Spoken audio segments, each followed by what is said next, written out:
Friends, आज का video एक बहुत ही रीसेंट करंट टॉपिक के बारे में है। हर जगह बेसिकली ये न्यूज़ बहुत बड़ा बड़ा फ्लैश करके दिया जा रहा था, ब्रेकिंग न्यूज़ करके सुनाया जा रहा था कि मिनिस्टर को वैक्सीन लगा और उसके कुछ टाइम बाद मिनिस्टर कोविड पॉजिटिव हो गया। तो अब जनरल पब्लिक में जो मैंने डिस्कशन सुनी इससे रिगार्डिंग, तो एक बहुत कॉमन कंसर्न सबका था कि वैक्सीन लगा और उसके बाद भी कोरोना हो गया, तो क्या इसका मतलब vaccine is not effective? Vaccine की एफिकेसी पे डाउट हो रहा है कि अगर मिनिस्टर को कोरोना हो सकता है तो हम भी वैक्सीन लगवाएंगे कल को और उसके बाद हमें भी कोरोना हो सकता है। तो यहाँ पर ये एक बहुत ही कंसर्न की तरह आ रहा है क्योंकि एवरीबडी पिछले 8 महीने से हर कोई वैक्सीन की ही वेट कर रहा है और सबको लग रहा है कि वैक्सीन ही इस कोरोना का एंड होगा। लेकिन अब इस इंसिडेंस के बाद उसकी एफिकेसी पे भी लोग अब डाउट कर रहे हैं। तो यहाँ पर मैं आपको through this video I want to explain it to you कि वैक्सीन का नंबर वन प्रोसेस होता कैसे है। वैक्सीन जब मार्केट में आता है उससे पहले जो ये ट्रायल हो रहा है जिसमें मिनिस्टर जी भी पार्ट थे, उसमें बेसिकली हमारा उस ट्रायल में प्रोसेस क्या होता है, उसका मतलब क्या होता है, और वैक्सीन लगा और उसके बाद जो उन्हें कोविड हुआ, how relevant and how significant this is, क्या उससे हमें वैक्सीन की एफिकेसी पे डाउट करना चाहिए और उसको डिटेल में समझने की वी विल ट्राई। वैक्सीन जब भी बनाया जाता है तो जो उसमें ट्रायल होता है उसमें हम जो हमारे पार्टिसिपेंट्स होते हैं उनको दो पार्ट्स में डिवाइड करते हैं। एक पार्ट को हम केसेस बोलते हैं, दूसरे पार्ट को हम कंट्रोल बोलते हैं। अब इनमें क्या डिफरेंस होता है कि जो केसेस हैं, मैं आधे लोगों को उनमें से, जो मेरे केस पार्ट है, मेरे टोटल पॉपुलेशन का जो होता है उसमें आधे लोगों को मैं वैक्सीन लगाऊंगा और बचे हुए आधे लोगों को मैं एक डमी वैक्सीन लगाऊंगा। डमी वैक्सीन को हम प्लेसिबो बोलते हैं कि वो दिखने में बिल्कुल सेम होगा वैक्सीन जैसा, लेकिन उसके अंदर वैक्सीन वाली दवाई नहीं होगी। So that we can compare कि मेरे वैक्सीन वाले जिस ग्रुप था उसमें हमारे कितने लोगों को उसका इफेक्ट आया और जो मेरा दूसरा ग्रुप था उसमें से कितने लोगों को इफेक्ट नहीं आया। तो इन दोनों ग्रुप को, so that I can compare, जब मैं ये कंपेयर करूंगा तभी मैं कह सकता हूँ कि इस ग्रुप में सपोज मेरे पास दो ग्रुप्स हैं 100 लोगों के, इस 100 लोगों के ग्रुप को मैंने वैक्सीन दिया, इस 100 लोगों के ग्रुप को मैंने वैक्सीन नहीं दिया या डमी वैक्सीन दिया। अब मैं इन 100 लोगों में कितना उसका इफेक्ट आया और उसको मैं कंपेयर करूंगा कि इन 100 लोगों में कितना उसका इफेक्ट आया। जब मेरे पास ये कंपैरिजन होगा तभी मैं ये कह सकता हूँ कि मेरा ये वैक्सीन इफेक्टिव है।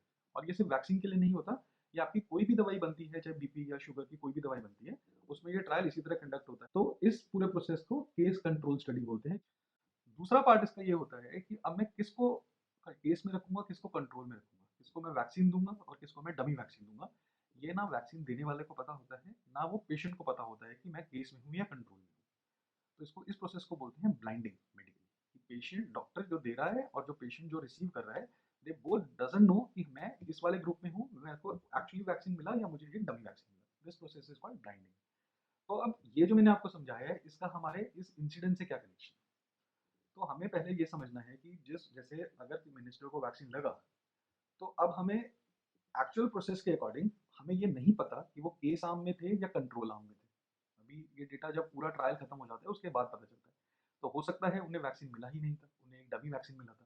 अब इस पे कुछ लोग इसके अगेंस्ट ये आर्ग्यू करते हैं कि मिनिस्टर तो केस आर्म में ही होगा, दो it is a very blinded process. और ये एक्चुअली मिनिस्टर या जो एडमिनिस्ट्रेटर है जो वैक्सीन लगा रहा है, उन दोनों को ये नहीं पता होता कि मेरा जो वायल है उसके अंदर वैक्सीन है या उसके अंदर नॉर्मल से सलाइन है या नमक का पानी है, उसको नहीं पता है। तो देर इज अ पॉसिबिलिटी कि मिनिस्टर को वैक्सीन एक्चुअली नहीं लगा और मिनिस्टर एक कंट्रोल आर्म में था। बट चलो लेट्स अज्यूम कि वैक्सीन लगा भी था। तो अब इसकी टाइमलाइन समझिए। वैक्सीन का जो शेड्यूल है वो 2 डोजेस का शेड्यूल है। पहली डोज लगती है, उसके 1 महीने के बाद सेकेंड डोज लगती है, उसके 15 दिन के बाद रिस्पॉन्स असेस होता है। ऐसा नहीं है कि मैंने आज वैक्सीन लिया है और मैं कल से इम्यून हो जाऊंगा, कल से मेरे को कोरोना होने का पॉसिबिलिटी जीरो हो जाएगा। There will be a time, vaccine body में गया है, वो अपना काम करना शुरू करेगा और उसके बाद वो एंटीबॉडीज बनाएगा या हमें एक इम्यूनिटी देगा कोरोना से लड़ने की। तो टोटल टाइम हो गया 30 + 50 45 डेज। तो मेरे को अगर वैक्सीन का एफिकेसी देखनी है कि मुझे वैक्सीन इफेक्टिव है कि नहीं, तो मुझे 45 डेज तक वेट करना पड़ेगा कि बेसिकली मेरा उस वैक्सीन का इफेक्ट आया या नहीं आया। यहाँ पर क्या हुआ है, मिनिस्टर को वैक्सीन लगा, उसके 20 दिन के बाद उन्हें कोरोना पॉजिटिव आता है। 20 दिन का मतलब है उन्होंने कोरोना 5-6 दिन पहले एक्वायर किया होगा, किसी से लिया होगा, तो एक्चुअली 15-20 दिन में उन्हें वैक्सीन लगने के बाद कोरोना इन्होंने एक्वायर किया। अब 15 से 20 दिन के अंदर वैक्सीन इफेक्टिव नहीं था, तो हमें पता ही है कि हमें वैक्सीन की एफिकेसी 45 डेज के बाद देखनी थी और 15 से 20 दिन में नहीं देखनी थी। तो मे बी 45 डेज के बाद उनको वो इफेक्टिव होता या नहीं होता हम नहीं कह सकते, लेकिन 15 से 20 दिन में हम डेफिनेटली ये कह सकते हैं कि वैक्सीन में भी उनके लिए it was too early basically कि वैक्सीन का रिस्पॉन्स असेस करने के लिए। फर्स्ट पॉइंट था कि वी डोंट नो कि मिनिस्टर कंट्रोल ग्रुप में थे, उनको एक्चुअली वैक्सीन लगा था या उन्हें प्लेसिबो या कोई एक डमी वैक्सीन लगा था।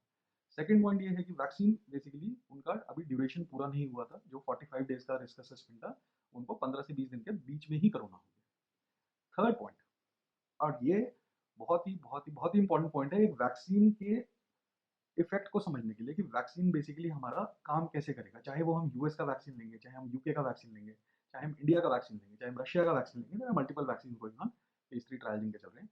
लेकिन वैक्सीन के बारे में हमें एक बहुत ही इंपॉर्टेंट बात ये समझना है कि वैक्सीन के आपके जो कोरोना के ऊपर इफेक्ट हम एक्सपेक्ट कर रहे हैं मेडिकल साइंस में, उसमें दो तीन तरह के इफेक्ट्स हम एक्सपेक्ट कर रहे हैं। पहला ये है कि मेरे को वैक्सीन लग गया और मुझे कोरोना हो ही ना। ये तो एक बहुत ही आइडियल सिचुएशन है कि हो ही ना, कि मतलब मेरे को लग गया और मैं इम्यून हो गया, मेरे को कोरोना से ना होने का डर है, ना किसी और चीज़ का डर है, अब मैं इम्यून हो गया। दूसरा हम रिजल्ट एक्सपेक्ट कर रहे हैं कि मे बी कोरोना अगर हो भी जाता है तो उसकी सीरियसनेस कम हो जाए, कि कोरोना हुआ वो माइल्ड, थोड़ा बहुत गला खराब, बुखार हल्का फुल्का हुआ, लेकिन वैक्सीन ने मुझे सीरियस कोरोना होने से रोक दिया, कि मेरा ऑक्सीजन ड्रॉप नहीं किया, मैं हॉस्पिटल नहीं पहुंचा, आईसीयू जाने से रोक लिया पेशेंट को। सेकंड हम रिजल्ट ये एक्सपेक्ट कर रहे हैं। और तीसरा और जो सबसे बड़ा रिजल्ट हम एक्सपेक्ट कर रहे हैं वो है हर्ड इम्यूनिटी। हर्ड इम्यूनिटी आप सबने पिछले 8-9 महीने में मे भी सुना भी हो, बट फिर भी मैं आपको ब्रीफ में थोड़ा सा हर्ड इम्यूनिटी के बारे में समझाऊंगा। हर्ड इम्यूनिटी बेसिकली होता क्या है। अब आप ये सोचिए कि आप, सपोज मैं एक फंक्शन में गया या एक किसी मीटिंग में गया जहाँ पर 10 लोग थे। अगर वो 10 के 10 लोग, अगर मैं बोलता हूँ कि उन्हें कभी कोरोना नहीं हुआ, उन्हें कभी वैक्सीन नहीं मिला, वो सब एक नॉन इम्यून लोग हैं, कि जिनको पूरा चांस है कि उन्हें उनमें से हो सकता है सबको कोरोना हो, तो मैं यहाँ 10 लोगों से मिला हूँ जिनमें से 10 के 10 को कोरोना होने का चांस था, तो मेरा जो एक्सपोजर है, मेरा जो रिस्क है, वो 10 टाइम्स है, कि मैं उन 10 लोगों से मिला और 10 में से किसी को भी कोरोना हो सकता था। लेकिन अगर उन 10 में से 6 या 7 या 8 लोगों को वैक्सीन लगा हुआ है, और अगर उनको इफेक्ट आया है उस वैक्सीन का, या फिर उन 10 में से 8 लोगों को, आज के सिनेरियो में बात करूं कि सपोज पहले कोरोना हो चुका है और उनकी बॉडी में एंटीबॉडी है और उनको दोबारा कोरोना होने का चांस में भी नहीं है, तो अब मेरा रिस्क आप समझिए कितना रहेगा। कि मैं एक फर्स्ट केस में था, मैं 10 लोगों से मिला और 10 के 10 को कोई इम्यूनिटी नहीं, कोई वैक्सीन नहीं, तो मैं 10 लोगों का एक्सपोजर लेकर आया हूँ कि मेरे को 10 लोगों से चांस है कि मैं कोरोना ले सकता हूँ। सेकंड केस में अगर 10 में से 8 लोगों को अगर वैक्सीन इफेक्टिव हुआ और उनमें से 8 लोग अब मेरे मुझे कोरोना नहीं दे सकते, तो मेरा जो रिस्क है वो सिर्फ 2 से रह गया, कि 10 में से 2 लोगों से मेरा रिस्क रह गया। इसको हर्ड इम्यूनिटी में, आप इसको पूरी पॉपुलेशन पे आप प्रोजेक्ट करके सोचिए, कि अगर मैं मार्केट में जा रहा हूँ, अगर मैं एक शादी में जा रहा हूँ, अगर मैं एक भीड़ के अंदर जा रहा हूँ और वहाँ पर अगर मेरे 80% लोग अगर मेरे इम्यून हैं, 70 to 80% लोग, तो मुझे वो बीमारी पकड़ने का चांस कितना कम हो जाएगा। This is called herd immunity.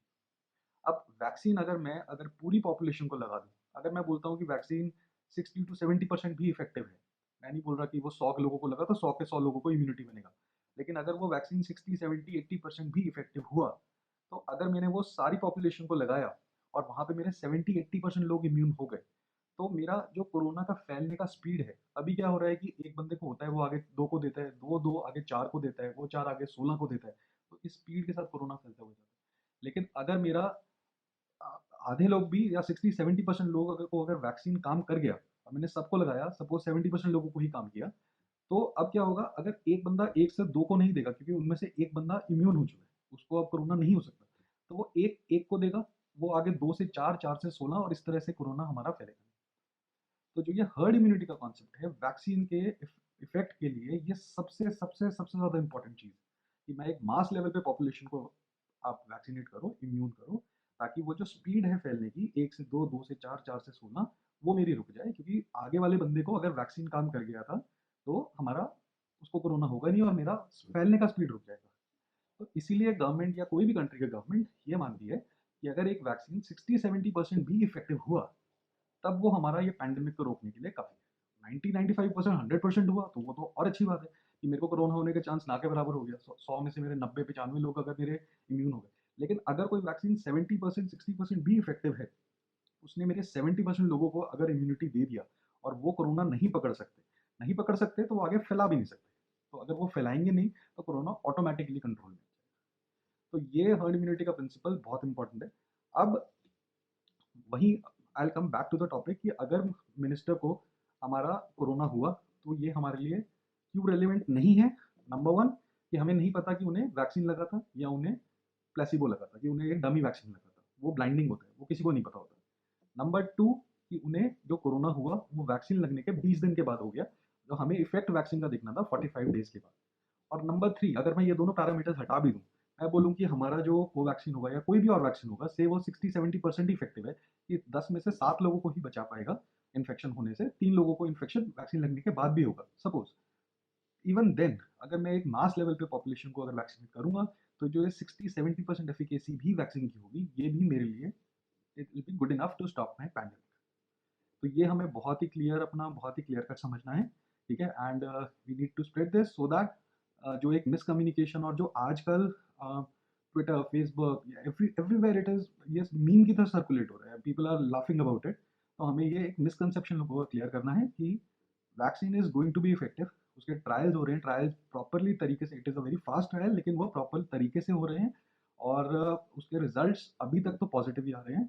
And we will hope कि vaccine is able to stop this pandemic, जिसका हम 8 मंथ से बहुत डेस्परेटली वेट कर रहे हैं। So this will be all. Thank you.